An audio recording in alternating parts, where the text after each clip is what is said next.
how to fix Xiaomi 15 mobile data is slow. So let's start the video. First of all, turn on or off your airplane mode 2 to 3 times. Now swipe down to your control center. Now here you can turn on or off your airplane mode 2 to 3 times. After that, check your network connection will work properly or not.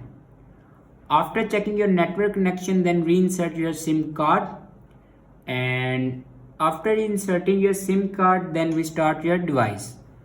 For restart your device, press and hold volume up button and power button at the same time, like that, and then swipe up to power off your device and then turn on your device again.